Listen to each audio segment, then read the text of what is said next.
ভাবা যায় এটাও নাকি কন্টেন্ট।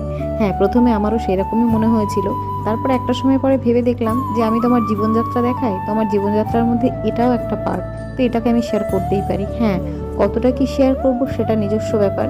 তো হ্যালো সবাইকে, আমি লিপি চলে এলাম আর একটা ভিডিও নিয়ে। আর আজকের ভিডিওতে আমি তোমাদের সঙ্গে শেয়ার করব আমি কিভাবে আমার বাড়ির দৈনন্দিন যে পুজো হয় সেটা করে থাকি। হ্যাঁ, জানি যে পুজো বা প্রার্থনা এটা শেয়ার করার বিষয় নয়, তো ওই যে বললাম যে আমার যেহেতু দৈনন্দিন জীবনের ভিডিও আমি শেয়ার করি, আর সেখানে দৈনন্দিন জীবনে পুজোও একটা অংশ, তো সেই কারণেই শেয়ার করছি।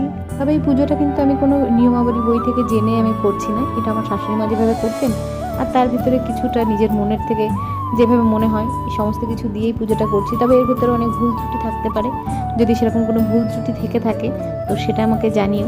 যেমন এক দিদি আমাকে বলেছে, এই ভিডিওটাই একটা ছোট করে আমি শেয়ার করেছিলাম, সেখানে আমি ধূপকাঠিটা ঝরিয়েছিলাম প্রদীপের শিখা থেকে, তো সেটা থেকে দিদিভাই আমাকে জানিয়েছে যে এটা করা নাকি উচিত নয়। আমার জানা ছিল না, তো দিদিভাই আমাকে জানিয়ে দিয়েছে, পর থেকে আমি আর এই ভুলটা করব না। তো তোমরা এরকম যদি ভুল ত্রুটি আমি কিছু কিছু করে থাকি তোমরা জানাতে দ্বিধা করো না, আমাকে জানিয়ে দিও।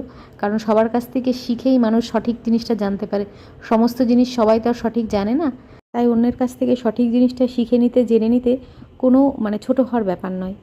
তো দেখো, তোমাদের সঙ্গে কথা বলতে বলতে আমি কিন্তু পুজো করে নিচ্ছি, খুবই সাধারণভাবে ঘরের রোজগার পুজো। তবে আমার যেটা মনে হয় সেটা হচ্ছে নিয়ম মানার থেকে বেশি জরুরি যেটা, সেটা হচ্ছে তুমি কতটা মন থেকে পুজো করছো, কতটা মন থেকে ঈশ্বরকে স্মরণ করতে পারছো, ভক্তি করতে পারছো, সেটাই আসল পুজো। তো ভিডিওটা কেমন লাগলো জানিও।